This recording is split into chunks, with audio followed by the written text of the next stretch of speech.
नमस्कार मेरे बहुत बहुत प्यारे मित्रों। आज हम लोग आर्थिक शब्दावली के बारे में चर्चा करेंगे, जिसमें दो आर्थिक शब्दावली के बारे में चर्चा करेंगे। एक है एफ्लुएंट सोसाइटी, एक है एन्युटी। ये दोनों जो है विगत वर्षों में पूछे गए हैं। एफ्लुएंट सोसाइटी जो है ये पूछा गया है IAS 1996 में, और एनयूटी कितने में पूछा गया है, IAS 1993 में पूछा गया है, जिसके बारे में हम लोग चर्चा करेंगे व्यवहारिक तरीके से, सरल तरीके से, जो एकदम समझ में आ जाए। एक बार अगर आप इसे देख लें इस वीडियो को और नोट्स बना लें तो बस केवल आप रिवाइज करते जाएंगे, आपको दोबारा समझने की आवश्यकता नहीं पड़ेगी। ठीक, चलिए हम लोग पहले समझते क्या है एफ्लुएंट सोसाइटी। सबसे पहली बात ये सोचना चाहिए कि इस शब्द का उपयोग सर्वप्रथम किसने किया। तो वो कौन थे? प्रोफेसर जे के गालब्रेथ ने इस शब्द का सबसे सर्वप्रथम उपयोग किया। अब ये सोचना है कि किसके लिए किया, तो ये अमेरिका और पश्चिमी यूरोप, ठीक, किसके लिए? अमेरिका और पश्चिमी यूरोप के संदर्भ में किया था। ठीक, क्या हुआ कि इसको सर्वप्रथम किसने इस्तेमाल किया इस शब्द को? प्रोफेसर जे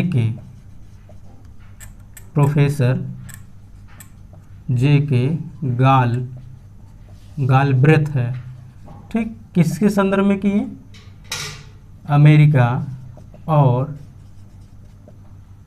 पश्चिमी यूरोप के लिए किए। ठीक, पश्चिमी यूरोप के लिए किए तो ठीक है। अब पश्चिमी यूरोप में किन लोगों के लिए किए?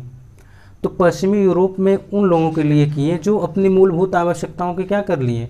पूर्ति कर लिए, और पूर्ति करने के बाद उनकी आय क्या हो गई? बची रह गई, यानी उनकी आय शेष रह गई, बची रह गई।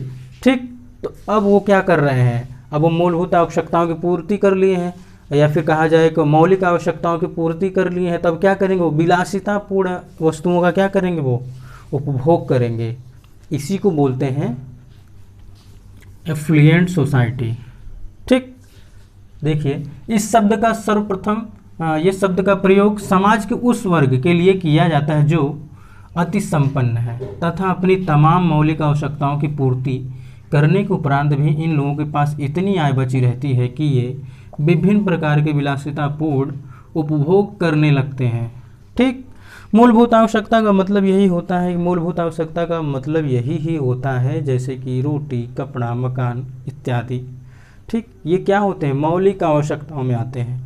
इसके बाद अगर आप कोई चीज़ लेते हैं, जैसे आप बड़ी बड़ी लग्जरी कार ले रहे हैं और AC वगैरह ले रहे हैं। ठीक, जैसे देखिए आप फ़ैन लिए तो ये मूलभूत आवश्यकता है, सीलिंग फैन लिए तो ये मूलभूत आवश्यकता है, लेकिन आप कूलर लिए तो ये क्या हो जाएगा? विलासितापूर्ण हो जाएगी। अगर आप AC ले लिए तो अति विलासितापूर्ण हो जाएगी। तो ऐसे ही हर एक कैटेगरी में होता है। ठीक, क्या करेंगे आप? विलासितापूर्ण जीवन जीने लगते हैं, कि मतलब वो इतने संपन्न होते हैं कि अपनी इन तमाम मौलिक आवश्यकताओं को पूर्ति करने के बाद भी उनकी आय क्या रहती है? बच जाती है। अब वो उस आय का क्या करते हैं? वो विलासितापूर्ण उपभोग करने लगते हैं उस आय से जो बची हुई आय है। ठीक, और मौलिक आवश्यकता होता क्या है? मौलिक आवश्यकता मुख्य रूप से कहा जाता है रोटी, कपड़ा, मकान, परंतु इसके साथ साथ भी बहुत सारी चीज़ें होती हैं। स्वास्थ्य है और शिक्षा है और सारी चीज़ें जोड़ी गई हैं।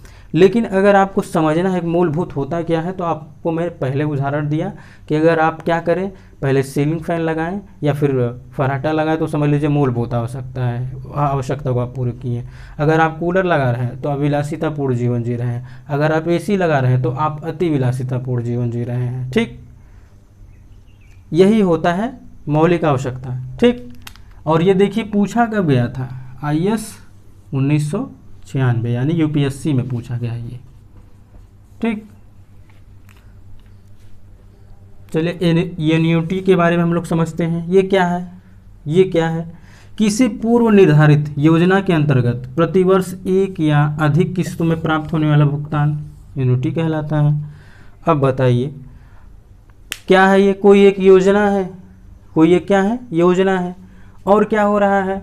उस योजना के अंतर्गत प्रतिवर्ष क्या हो रहा है? एक या अधिक किस्तों में जो भुगतान प्राप्त हो रहे हैं उसी को एन्युटी बोल रहे हैं।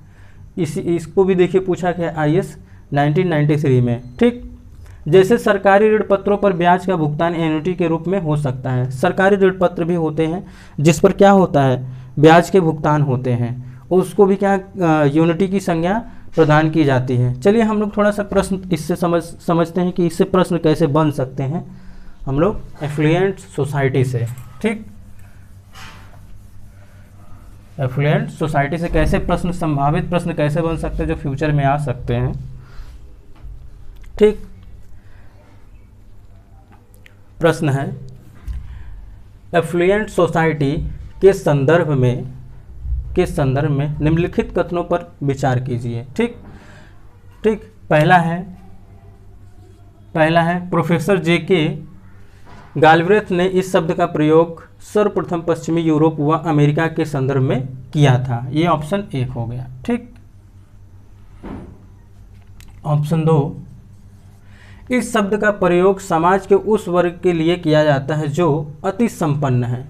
ठीक, तथा अपनी आय, अपनी तमाम मौलिक आवश्यकताओं की पूर्ति करने के उपरांत भी इन लोगों के पास इतनी आय बची रहती है कि ये विभिन्न प्रकार के विलासितापूर्ण